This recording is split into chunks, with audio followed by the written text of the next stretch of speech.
शरीर खूप कमी खर्चामध्ये चालतंय, आपण त्याला महाग केलंय.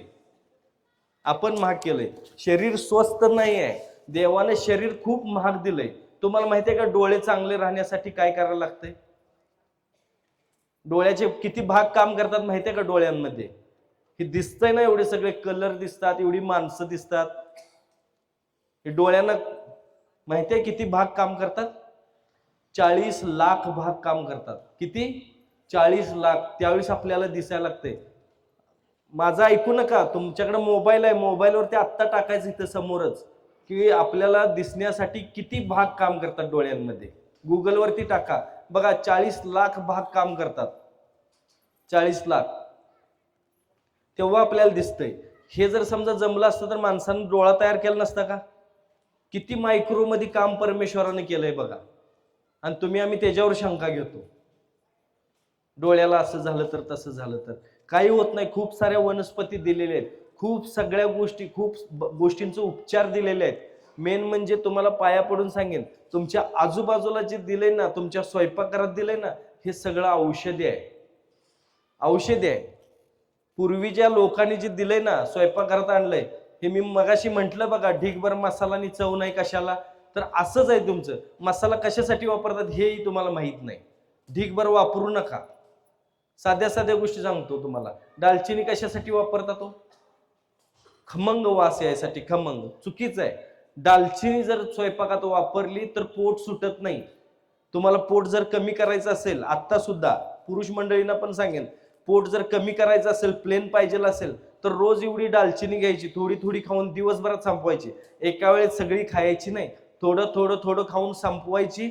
बघा, ऑटोमॅटिक पोट प्लेन व्हायला लागतंय, कोटा साफ व्हायला लागतो, उष्णतेचा त्रास कमी व्हायला लागतो, कफ निघून जातो, श्वसन संस्था चांगली चालते. सगळ्यात महत्वाचं म्हणजे ऑक्सिजनची मात्रा बॉडीमध्ये मेंटेन राहते. त्यामुळे पचन क्रियेवरती योग्य जी घटक आहेत ते घेण्याची प्रोसेस वाढते आणि अयोग्य आहे ते कोटा साफ करून टाकून देते लगेच. त्यामुळे पोट प्लेन राहतं आणि ज्याचा कोटा साफ त्याला 80% आजार निघून जातात त्याचे. त्यामुळे हे लक्षात ठेवा. दालचिनी साहेब, दालचिनी खायची.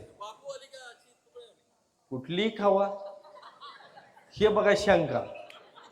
इकडल्या लोकांनी शंका ऐकलंय असते हो. ते तरी बरं आहे, तरी बरं आहे साहेब. तुम्ही कुठली खावा, बांबूची खावा नाही तर सालीची खावा, कर खावा. हसायला पाहिजे, बरोबर आहे. ते मुंबईमधनं मला एकदा फोन आला होता. मी एक गोमूत्राचं सांगितलं होतं. मला म्हणलं आमच्याकडे गायी नाहीत, म्हशी आहेत, मग म्हशीचं गोमूत्र पिलं तर चालतंय की काय सांगायचं याला येडपटाला. म्हशीचं गोमूत्र. मी म्हणलं का ते तांब्यानं प्यायला लागते बाळ, म्हणलं थेंबानं चालत नाही. शंकाच दांडगे असतात. ते बॉडी सर्व्हिसिंगचं एक मी सांगताना एक बघा, ते पुण्यातनं मला फोन आला होता तसा. तर असू दे, गुरुदेव विचारा, शंका विचारा, बरोबर आहे. ते आता निघालेत नवीन, ते जरा स्टँडर्ड असतात, त्या खावा. शक्यतो करून कसं आहे माहिती, पूर्वीच्या मिळायच्या ना दालचिनी साली, त्या चांगल्या. आता ते राऊंडवाले येतात ना, त्याचा काय उपयोग नाही आहे. ते मशीनवरती झालेलं असतंय ते सगळं काम. पूर्वी जे असायचं हाताने काढलेलं, त्या दालचिनीची साल एवढीच खायची. ठीक आहे, चला. पोट प्लेन होते. लवंग दात मजबूत करतात माहिती आहे का? स्वयंपाकात लवंग कशासाठी असते माहिती आहे? दात मजबूत होण्यासाठी, हिरड्या मजबूत होण्यासाठी, कप निघण्यासाठी. आता मिरी असते ना, काळी मिरी, हे कोटा साफ होण्यासाठी असते. कोटा साफ त्यानं होतोय व्यवस्थित. अजून सांगतो तुम्हाला साध्या साध्या गोष्टी. तेजपत्ता, तमालपत्री, काय म्हणता तुम्ही?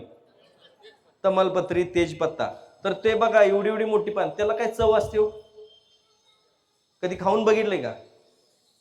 चावणार नाही तुम्ही त्याला, एवढं वाईट असते ते. तरी भातात का घालतात? वासासाठी. कसला वास येतो बघितलाय का त्याचा? काही त्याचा वास वासासाठी नसतंय ताई. ते पूर्ण पचन संस्था म्हणजे श्रवण क्रियापासनं ते आपलं सगळं जाण्यापर्यंत सगळ्या संस्थेवरती ते काम करतंय. तुम्हाला जर पचन संस्था तुमची चांगली ठेवायची असेल, पचनक्रिया बिघडत असेल, सारखी सारखी गॅस होत असेल, काय जर त्रास होत असेल, तर तुम्हाला साधा इलाज सांगतो. एक तमालपत्री घ्यायची, ते 2 वाटी पाण्यात किंवा 1 ग्लासभर पाण्यात टाकायचं, हे उकळवायचं. पान काढून टाकायचं, ते पाणी प्यायचं. ज्या दिवशी प्याल त्या दिवसापासून कोटा एका मिनिटाच्यात साफ. मोबाईल घेऊन जायची काय गरज नाही. माझ्याकडे एक जण आलं होतं, 25शीतलं होतं, पुण्यातच. मला म्हणते माझा कोटा साफ होत नाही. मी म्हणलं का, काय झालं? तर नाही हो, काय कळत नाही म्हणतोय, 20-20 मिनिटं अर्धा तास बसतोय मी. म्हणलं मोबाईल घेऊन जातोस का नाही? वय म्हणला. मी म्हणलं का? मला म्हणते तुम्हीच सांगितलं हसत खेळत राहायचं. आता तिथं हसायची जागा आहे का ती? तिथं हगायची जागा आहे.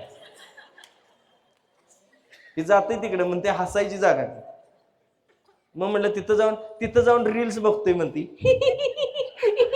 बाहेर बायको परेशान, ह्या आत हसाय का लागलंय म्हणून.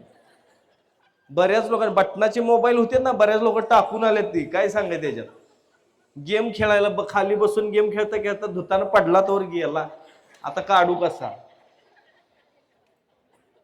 टाकलेला आहे मोबाईल, बटनाचे मोबाईल टाकलेले इंडियन टॉयलेट मध्ये. तर असं आहे.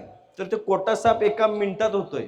गॅसेसचा त्रास आहे, दालचिनी खायची, हे खायचं, वेलदोडा खायचा दिवसभरात, उघडायचा, त्यातले आतले दाणे आहेत ना, एक एक एक एक तासाभरानं थोडं करून संपून टाकायचं. गॅसेसचे प्रॉब्लेम कमी होऊन जातात. बघा, हे स्वयंपाकघरात आपले आहे का नाही सांगा?